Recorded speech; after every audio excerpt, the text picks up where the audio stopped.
যত জানু পররাষ্ট্রনীতি।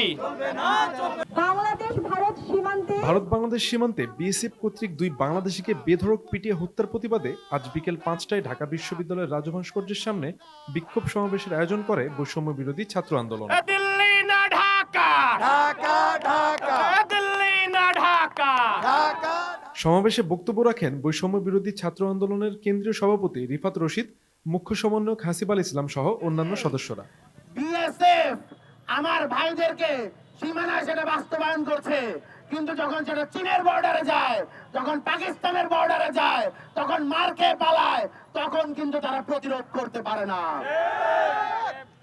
আমরা মনে করিয়ে দিতে চাই, আমাদের কিন্তু ইতিহাস রয়েছে।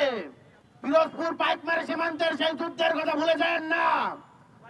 আপনারা আমাদের 2 জন বিডিআর সোলজারের লাশ ফেলেছিলেন, আমরা কিন্তু আপনাদের 20 জনের লাশ ফেলে দিয়েছিলাম।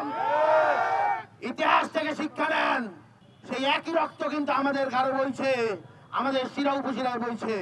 নেহরু যে ডক্ট্রিন, সেই ডক্ট্রিনের রাজনীতি এখন আর উপমহাদেশে চলবে না। আপনারা দেখতে পেয়েছেন এই নেহরু ডক্ট্রিন ব্যবহার করে ভারত যেভাবে তার প্রতিবেশীদেরকে ডমিনেট করার চেষ্টা করছিল, সেটা হিতে বিপরীত হয়েছে। এখন আর ভারতের কোনো বন্ধু নেই। এই বিএসএফ এর সন্ত্রাসী গুন্ডারা গত রাতে কি হয়েছে?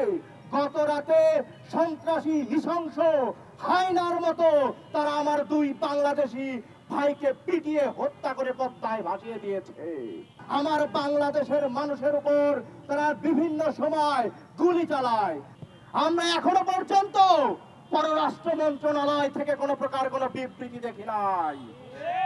পররাষ্ট্র উপদেষ্টা তৌহিদকে বলে দিতে চাই, আপনি কাদের ভয়ে এই এত বড় একটা ঘটনাকে ধামা চাপা দেবার অপচেষ্টা করছেন? আমরা স্পষ্ট ভাষায় বলে দিতে চাই, অভ্যুত্থান পরবর্তী প্রজন্ম দিল্লির ক্লিয়ারেন্সের রাজনীতি বাংলাদেশে হতে দিবে না। সমাবেশ শেষে প্রতিবাদ মিছিল নিয়ে ঢাকা বিশ্ববিদ্যালয় এলাকা প্রদক্ষিণ করে বৈষম্য বিরোধী ছাত্র আন্দোলন।